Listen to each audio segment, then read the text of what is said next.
There we go. Hello, everyone, and welcome to the Roach Crossing Weekly General Live Stream, 28 July 2022, minus the Phil Hair edition number 2. And let's see what has happened this week. It's a good question. I'm try and buy some time as I wait for other folks to pop up. This this may be the shortest live stream yet, and I will explain why in a couple minutes as we gain some people. Let's see. Not too many emails. Fortunately, I've been kind of obsessively doing emails. Hello, everyone. Alex, Mr. XX Johnston X, and TJ, of course. Congrats on the Bolos Mexicanas. I'm going for those on the trip, actually, and hopefully I find them. Otherwise, I would be very upset at Alan if I don't find them and he doesn't have any to spare. Hello, CS. Yeah, this is going to be probably the shortest live stream. What's the point? One second. Victor's whimpering. What? Oh no, you can't go outside with him. So, this week has been a lot of. Today's Thursday already. Bug shipping, bug room cleaning, bug putting awaying, and let's see. XX Johnston says, "Been learning a lot from listening to your live streams and interviews, but I have a question. Feel free to ask away. There was a shooting by my campus. That is unfortunate, Alex. Seems to be that somebody had mentioned that these things usually tick up around like the end of summer semesters due to the stress driving people crazy. Very unfortunate. Hello again, Hylas. Again, what was I saying? This week has been a lot of finalizing catch-ups, cleaning the basement, getting all the old containers washed, all the bugs from various collectings into things. That is horrible, Alex, that you lost roaches to flooding. You really gotta scoot your roommate out of there and get the roaches back into that space. Hello, Dynamo Terror. I feel very bad, guys, because there's a lot of people here, and this is going to be one of the shortest live streams if I can ever figure out what I'm trying to say here. May have had a day drink today. It may have been one of those days. I've just been very busy catching up on everything, and this Saturday is my Master Gardener's yard tour. Very stressful. To get ready for. This is not like I'm being like graded or anything like that, but it's always the issue of having things up to speed and whatnot. And what else? Yard tour this Saturday. By next week, Thursday, which is my birthday. Actually, I should mention this now for people who are here now and tuning in to next week. I'll catch up on chat in a second. I see some friendly comments and some questions. There will not be a live stream next Thursday. Next Thursday is actually my birthday, and I will be taking the day off to enjoy the summer. So we will not have a live stream next Thursday. However, next Friday, we will have a live stream that may be at a special time, earlier time than usual, maybe an hour early or something. And that will be a special live stream going out and looking in my garden and in the backyard and a tour and seeing what things have changed in the front and things in the backyard, etc.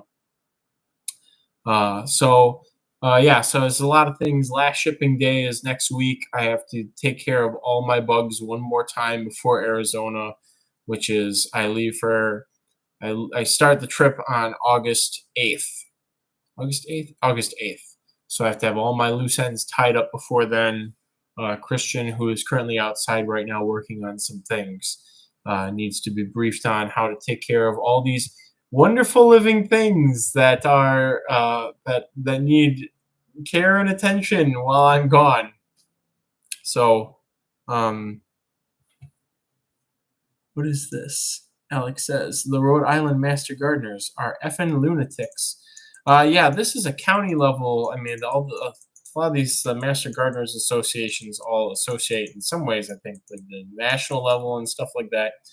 This is the Master Gardening Association of Wayne County, and so I've been doing presentations with them for many years. And last year was my first garden tour with them. It felt like everything was in a good spot to show off. Now this year I have even more things. There's more rabbits, more beds, more hugel mounds, more gardens, etc. So sometimes you get a lot of conservative Karens, and I'm reading the bottom of the comments. Let me go back up and then I'll touch on that. XX Johnson says, "What would be the largest roach species that can be reliably used with this without the issue of a thick exoskeleton like hissers?" Probably Blabberus fusca or Blabberus peruvianus or anything in that sort of group in terms of sheer size. That's probably the best candidate there. Brett, hello. Hi, Kyle. Hope all is well today. It's been a day. I finished up the front yard, except for the 30 yards of mulch, which is getting moved over the course of 2 to 3 hours tomorrow and put into paths and beds and bun areas, etc., in the backyard. Doing it as late as possible in this whole procedure because Victor likes to dig holes, and there's a gigantic, like 4-foot deep hole that needs to be filled in the backyard, and I want to do it as late as possible so that he has no chances to dig new holes and mess things up before Saturday.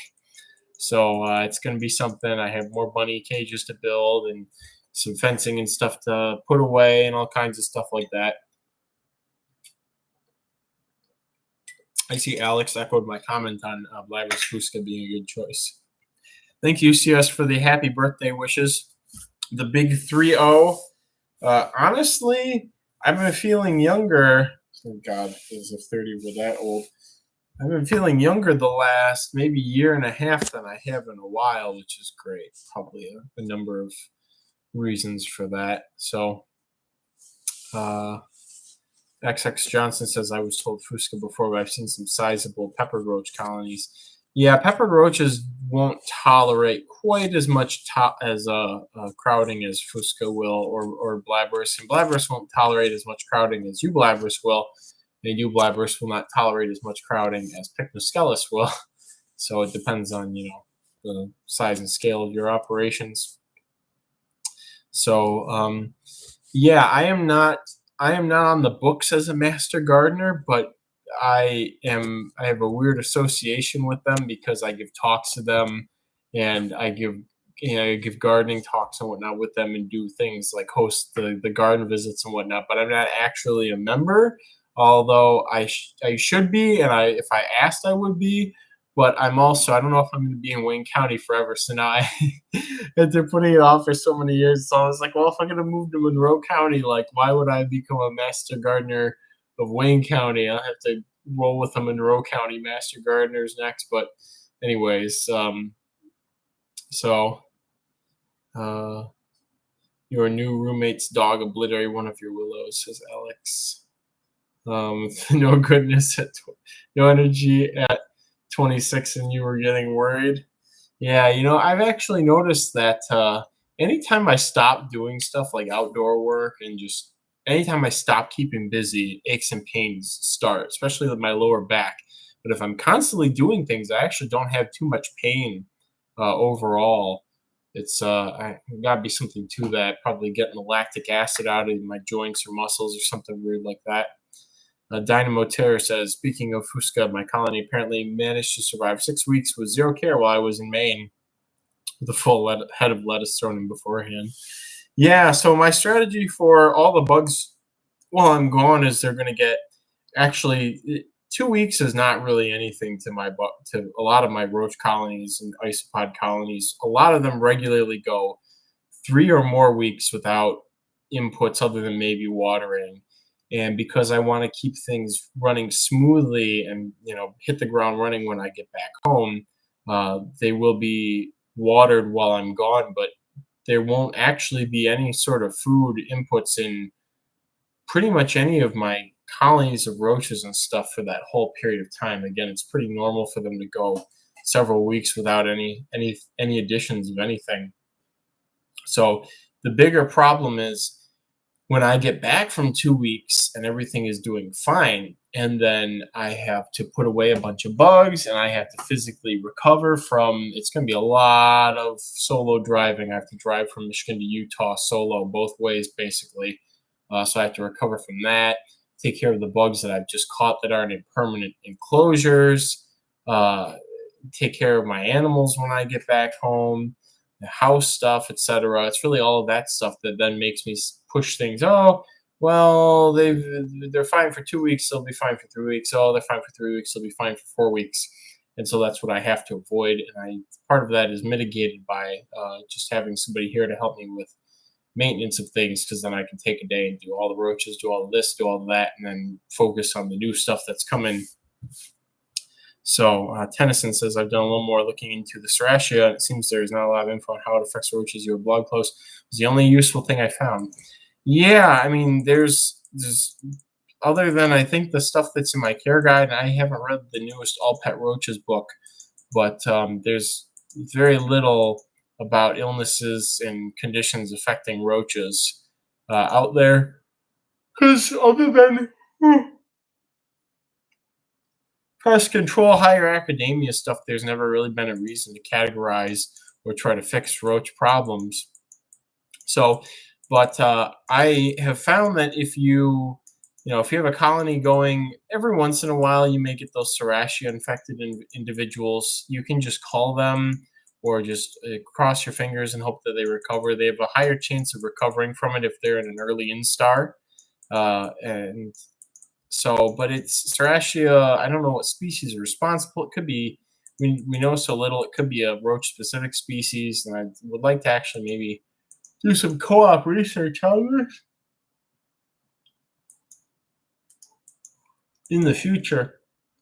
But it was Dr. Appel from Auburn University who I had talked with. We had talked about a couple of things that affect roaches. Another one that we've discussed is there's a yeast or something that causes them to, I think he told me the Latin for it, but it causes them to basically melt into a sort of ooze. And I saw that with the Pycnoscelis from Redlands, Florida, from the papaya plantation, and have seen in the past with an unidentified Paraplaneta species where they just slowly, one by one, all succumb to this weird sort of melting illness thing where they fall apart and get kind of goopy. So, yeah, you can cure it at a colony level. You have to just basically keep ideal husbandry conditions for about a year, and it'll completely go away. Otherwise, it just kind of comes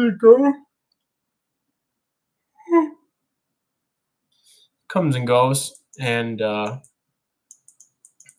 not too much else you can do about it. I'm starting to think that it might be associated with dry air conditions,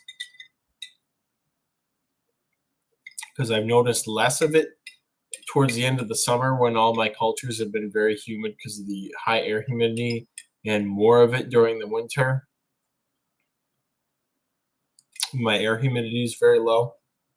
Jesse Jones says, do you have Lyme's disease? I have it. Constantly moving helps me too.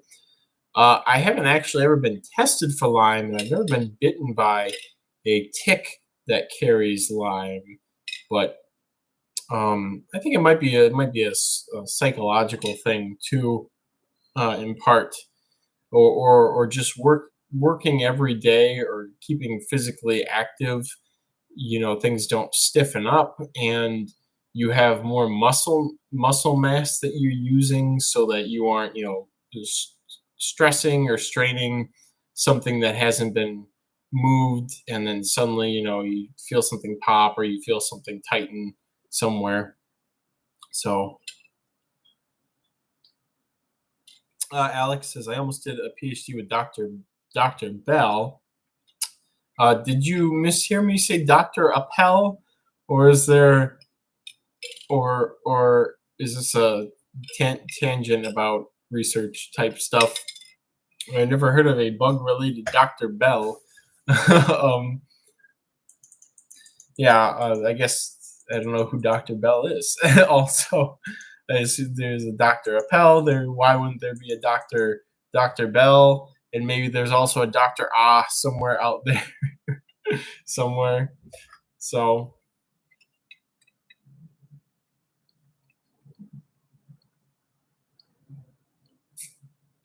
David Bell or Pell at Auburn doing Beatles stuff, says Alex. Yeah, I don't know anything about that. It kind of sounds familiar. So, I think since we've got a fair number of people in here, I'll take another moment to say this will be a very short stream because I have to get back to getting ready for my Master Gardener's tour on Saturday.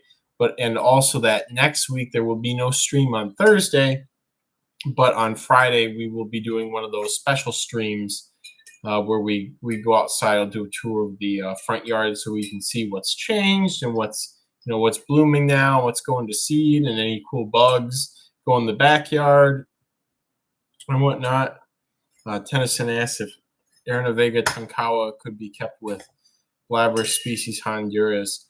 I think that's a possible.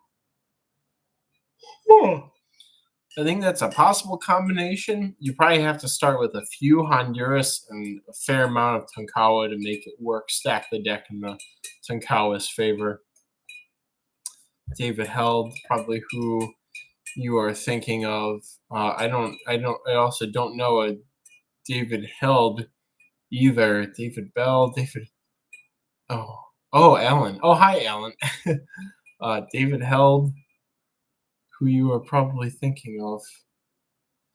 A lot of similar names here with the L and whatnot. Sounds just very, very fascinating. There's a lot of people with similar names working with bugs. There's also a lot of stuff to do with bugs. What else? What else has gone on in the last week of things? Oh, it's been a long week. It's going to be a long week. Arizona trip is coming up. Not too much crazy new bug stuff. I talked about Tennessee last. Stuff on my shoulder. Talked about Tennessee last time. I guess I did get some Hawaiian roaches in lately. I don't know if the person who legally got them here wishes for his name to be brought up for various reasons, but I have basically a pop-up and play colony of Eutherhappa pacifica, the Pacific cockroach. Even though they're from tropical Africa, they're still called the Pacific cockroach. Very beautiful, very cool. A lot tinier than I thought they'd be. It's a species I've been wanting since I first got into roaches, because since it was a Hawaiian species, I kind of figured, we'll find, there'll be a roach person in Hawaii eventually, or that lives there who likes these and has a colony, and they'll send us some. And then no, there's you can't really keep exotic roaches in Hawaii other than what you find. But I guess there's just not a lot of roach enthusiasts in Hawaii, even though they have quite a few introduced species there. So there's those, and again, a lot smaller than I was anticipating. They're a fair candidate for one of the smallest roaches in culture. I think out of the tiny roaches, they're definitely the prettiest tiny roach. They're a very unique color palette of metallic, dark blue, green, black, with the little orange spots and markings. And I'm hoping they'll be, considering the number of them that I got, that they'll be pretty easy to propagate, assuming the husbandry is basically the same as Aranavega. It sounds like that's very similar places they were found as if Aranavega were in Hawaii. So that's a species. Check it off the checklist. 15 years in the making. So I was very happy about that. I want to thank the collector for making that possible. But in addition to that, also Melanozosteria soror, which is a polyzosterine cockroach that's been introduced to Hawaii. So it's in that clade of roaches that includes our North American skunk and scrub roaches, but also all of the um, all those really crazy looking Australian cockroaches that everybody fawns over constantly, like Polyzosteria, Mitchellii, and I know there's a bunch more of them. I just have to grab the Roaches of Australia book and go flipping through the pages. So this is adding to the. This will be the second, if they culture. I'm assuming they're going to be just as easy as Uricotis.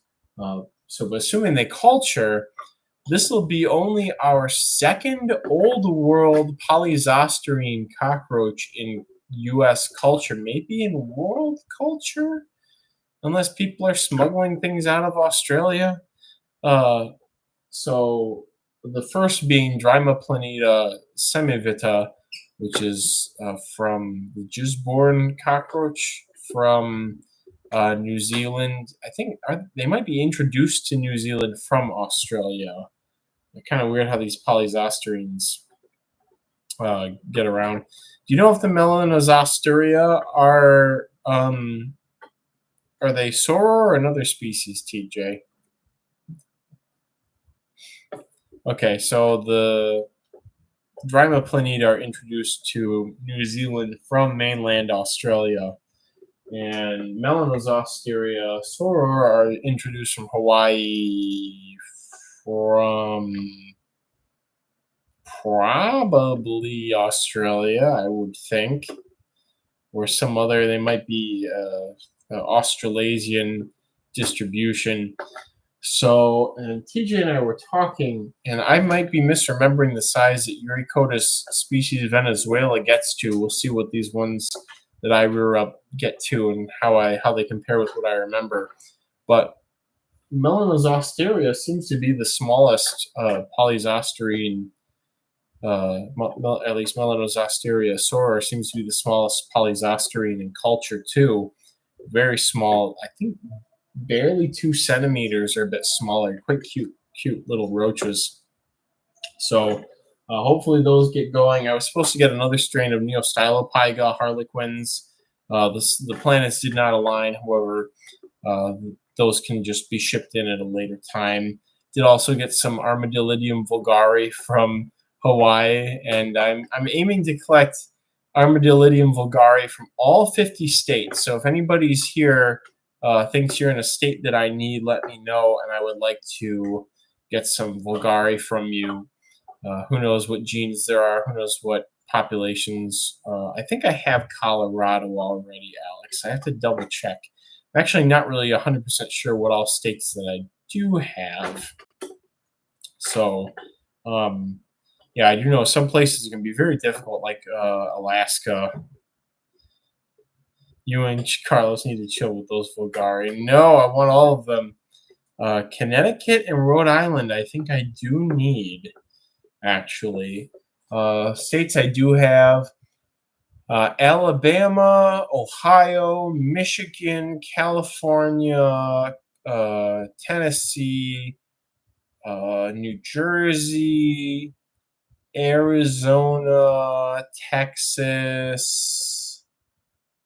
I know I'm forgetting some. Illinois. I even have some from Canada. Utah I might need, but since I'm going to Utah, I can collect them from there. It's interesting about A. vulgare is that there are some states that have been pretty much dead zones for them.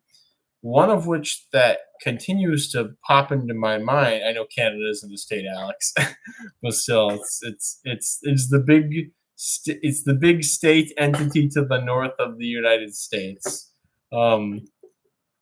State that pops into mind as being Georgia. I have Georgia. Kind of a vulgare bear, and it seems to me Kentucky doesn't really have them that commonly compared to, or at least based on sampling of going to rest stops and looking at random forests.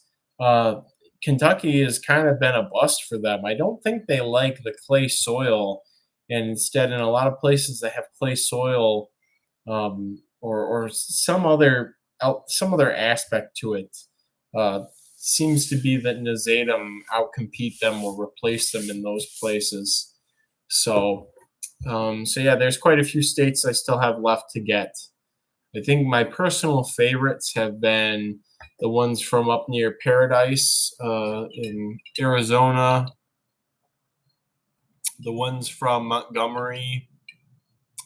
Um, Texas has some interesting ones. You can get a lot of males that have yellow markings, which is very uncommon for Vulgari on a lot of the mid to east Texas strains. And was there another one that I particularly like? No, I think that's all the ones that really pop into my mind. Vulgari are super common here in Idaho. We've only found a single A. nasatum in Idaho after 10 years of living here.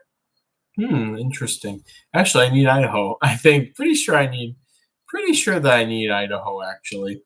But the Hawaiian ones, their coloration, there's nothing that seems to stick out about the coloration to me, but their shape's kind of weird. I think that I received about 20, 30 of them, but something about them just looks a little weird physically. Like they almost remind me of Armadillo officinalis.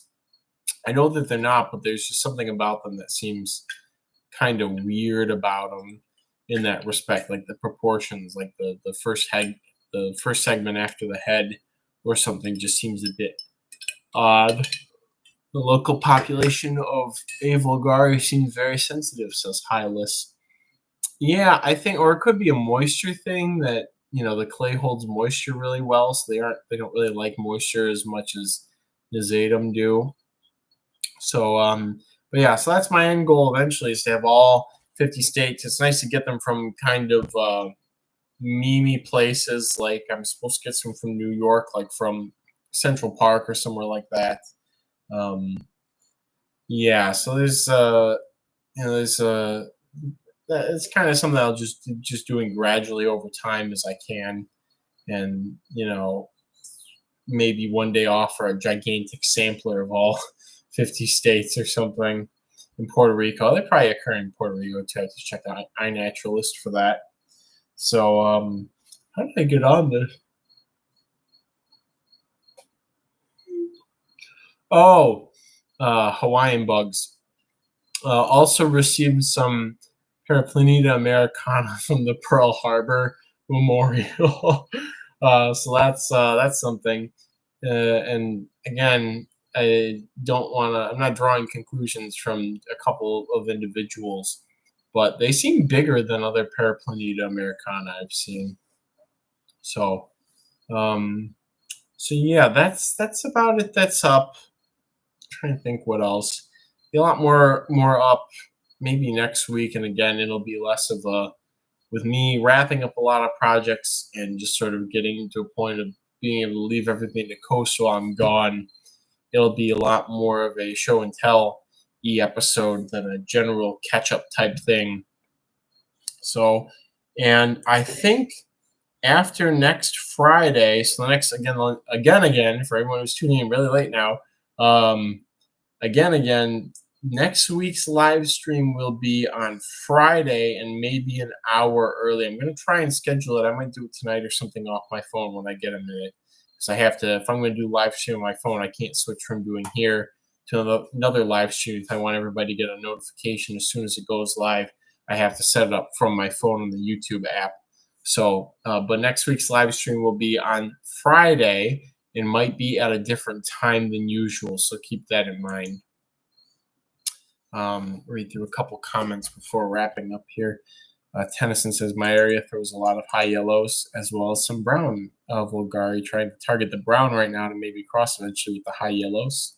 And Alex says, check to see if you have Colorado, so just downpours to the ice spot hunting here will be prime.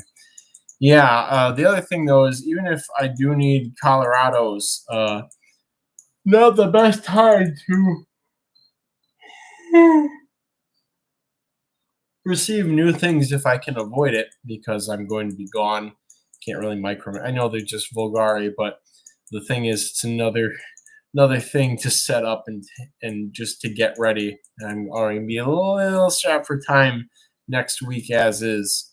So yeah, if you wanted to catch them and hold on to them, Alex, that'd be fine.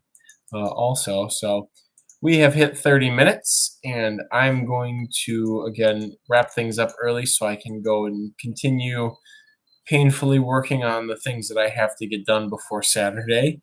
Thanks everybody for tuning in to another uh, delightful but short live stream. And again, I will see you all next week on Friday instead. I'll probably update the homepage maybe.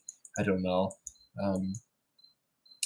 And thank you for the happy early birthday, Hylas. And oh boy, do I need a break. The 26-hour drive to Utah is basically going to be my vacation. I'm probably going to listen to an audiobook. I've been putting off, or maybe it was 10 years ago, I bought Don Quixote, and I, like a physical copy of the book, and I'd always been meaning to read it. And now I'm going to be stuck in the car for 26 hours. It's like, well, now's a better time than any other time to do this. So Alex, I would love to stop by, but this is going to be a pretty tight. It's not that the schedule's inherently tight. It's more that if I have to hit all the right notes on the right times, basically, to make the trip really worth it. And to do that, it's going to be a loopy, convoluted route back north to check for more air in a Vega, and then a beeline back home so that I can die putting away all the new bugs, and hopefully nothing in my house or outside of my house dies while I'm gone. So all those fun things. So anyways, take care, everyone. See you all next week, Friday. And until then and beyond that, may your cultures ever be bountiful.